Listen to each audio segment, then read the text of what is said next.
pour parler bien entendu de la gestion de la transition et en Guinée et au Mali, mais c'est le cas spécifique de la Guinée qui va nous intéresser, Boubacar Sansobari, très rapidement. Oui, on s'est tous réveillés ce matin en l'écoutant sur RFI parce qu'il était l'invité de RFI. Alors, vous l'avez dit, je pense qu'il a dit de manière claire. On retient deux choses. Premièrement, non, pas question de passer le cap des 24 mois.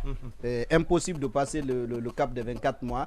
Et que si les autorités guinéennes tiennent mordicus au chronogramme de 36 mois, ça, des sanctions vont tomber. Il a dit de lourdes sanctions même. Donc, il a dit qu'il n'y avait aucune subtilité diplomatique dans ses propos. Alors, Madame Makale nous disait hier que la CEDEAO a été très clémente avec la Guinée, parce que beaucoup d'échéances nous avaient été données qui n'ont pas été honorées. La dernière, c'était, je pense, un mois qui nous était donné à partir du 1er juillet pour mettre notamment, je pense, le cadre de dialogue est déterminé, une durée raisonnable de la transition. On n'a pas honoré ça. Peut-être que en partie c'est ce qui explique, on va dire, la fermeté que Ambalo a utilisée dans ses propos. Mais moi je dois dire que je me suis personnellement interrogé sur l'efficacité du ton qui a été utilisé par le président en exercice de la CEDEAO, voilà, Omarou Sissoko Ambalo. Oui, la nécessité de ce ton, parce que vous savez que le principe de la diplomatie, c'est que l'efficacité découle à la fois de la discrétion et de la subtilité. Moi, je suis en train de me demander, un ton utilisé comme celui-là, a priori, tout naturellement, ça braque celui que vous avez en face. C'est-à-dire, c'est une question d'amour-propre, c'est une question d'honneur, de fierté personnelle. De fierté personnelle. Donc, de nationalisme. Voilà, la question est de savoir, est-ce que ce ton favorise l'entente, le dialogue, les discussions. La deuxième chose, c'est vis-à-vis des autres de la sous-région. Est-ce que, même, on a évoqué là tout à l'heure le cas Alassane Ouattara, vous savez, aussi important, aussi puissant que peut être Ambalo, dans le contexte de la sous-région africaine, il n'est pas nécessairement celui qui pèse le plus quand on doit discuter d'un sujet de la sous-région. Je me dis, est-ce que ce ton aura été apprécié par les autres dirigeants? Personnellement, je n'ai pas la réponse, mais je trouve qu'on aurait dû utiliser quelque chose de plus subtil, d'autant que vis-à-vis du Mali, il a été très prudent.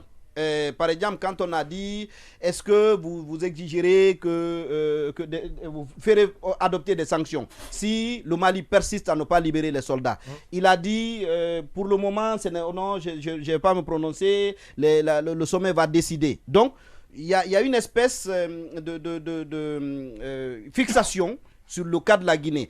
Et c'est à se demander si, entre lui et le président et le colonel Mamadi Doumbouya, on n'est pas en train d'aller vers une rivalité plus personnalisée, un affrontement plus personnalisé comme ce qui a... C'est lui qui a été l'un des premiers présidents de la sous-région.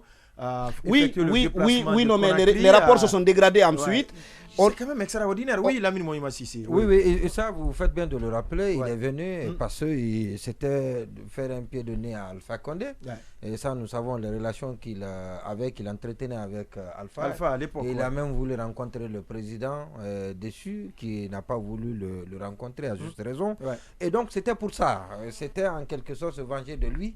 Et donc, dire que... À juste raison, quoi. Vous m'avez banalisé aujourd'hui, c'est moi qui suis là comme étant celui qui doit aider le pays à s'intégrer, à être accepté au sein de la communauté internationale. Ça, c'est une première chose. Et après, il est revenu.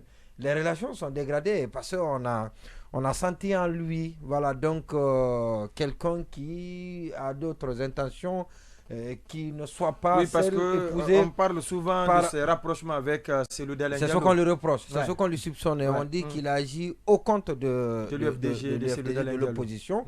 Et quand il est venu, on se souvient, il voulait rencontrer, et ça c'est une réalité, il voulait rencontrer les acteurs politiques. Il n'a pas été permis de rencontrer les acteurs politiques, il a rencontré tout le monde, mais on ne lui a pas dit, C'est à l'aéroport qu'il a exprimé le souhait de rencontrer les acteurs politiques, et celui qu'il a cité le premier, c'était Selou. Il dit, je veux les rencontrer, Selou, il est où? Voilà, donc... A priori, attention, ça c'était compliqué parce que Selou n'était pas en Guinée. Oui, non, non, voilà, peut-être son parti. Voilà. Plutôt le parti. Voilà. Le parti. Il voulait rencontrer les acteurs, donc les leaders des partis politiques, les représentants des partis politiques. Alors, et il a quitté Conakry, et en plus, après, il y a eu ce démenti de ses propos, et ce qui est évident, parce qu'il a dit ce qui est totalement contraire à ce qui s'est passé ici à Conakry selon les autorités guinéennes, et ça lui restait il a bien dit selon les autorités. Non, mais il a même réitéré, il a réitéré dans sa sortie d'aujourd'hui, le martel à nouveau. Exactement, a bien précisé selon les on va partir sur le terrain, il est déjà en ligne aussi, Baouri, le leader de l'UDRG, on reviendra pour analyser tout ce qui va être dit, même par lui, vers la fin de l'émission. Il est le président donc de l'UDRG. Il est en ligne.